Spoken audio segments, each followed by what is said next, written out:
को भी छोड़ने पर विचार कर रहा हूं। क्या हम इसलिए चुन के आते हैं? क्या देश को आजादी इसलिए दिलाई गई थी? क्या हमारे पुरखों ने कुर्बानियां इसलिए दी थी इस देश की आजादी के लिए? जब मेरे जैसे चुने हुए व्यक्ति की स्थिति आज इस देश में यह है, तो एक आम आदमी की स्थिति क्या होगी?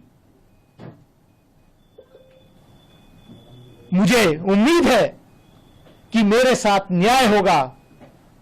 आदरणीय स्पीकर साहब कार्रवाई करेंगे, नहीं तो मैं भरे मन से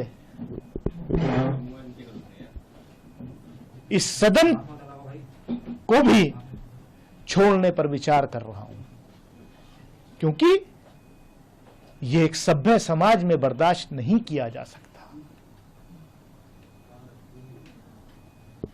क्या है? क्या हम इसलिए चुन के आते हैं? क्या देश को आजादी इसलिए दिलाई गई थी? क्या हमारे पुरखों ने कुर्बानियां इसलिए दी थी इस देश की आजादी के लिए कि जब हमारे प्रतिनिधि चुन करके जाएंगे तो उनको यह सुनने को मिलेगा?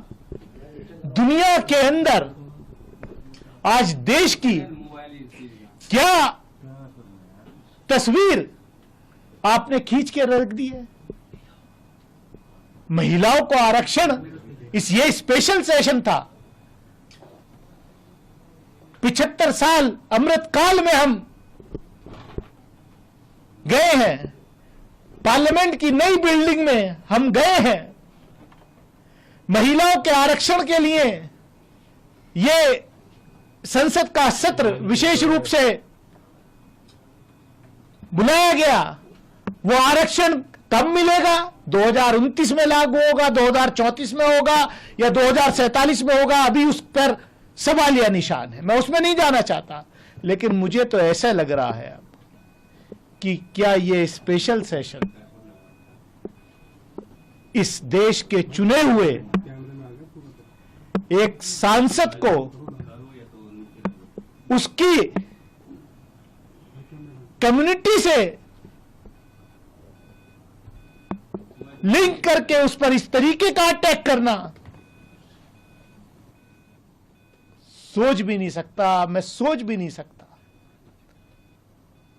इन्होंने केवल मुझे या मेरे फॉलोवर्स को ही नहीं, पूरे देश को शर्मसार किया है। पूरे देश की आत्मा को शर्मसार करने का काम किया है। अब बस देखना इतना है कि रमेश विदुड़ी जी के खिलाफ, honourable member of parliament Lok Sabha के खिलाफ, उनकी पार्टी कोई कार्रवाई करती है या नहीं, या देश ये इंतजार करे कि कब उनका प्रमोशन होकर के उनको केंद्रीय मंत्रिमंडल में शामिल किया जाएगा। क्योंकि शायद ये कंपटीशन हो गया है भाजपा के नेताओं में कि आप ऐसा कीजिए, आप ऐसे बयान दीजिए। पहले तो संसद के बाहर ही होते थे, अब संसद के अंदर भी मारने की धमकियां दी जा रही हैं। बाहर तो धमकियां बहुत बार नेताओं ने, इनके मंत्रियों ने, सबने दी हैं। लेकिन ये सोचना पड़ेगा कि हम इस देश को अमृत काल में किस तरफ ले जा रहे हैं।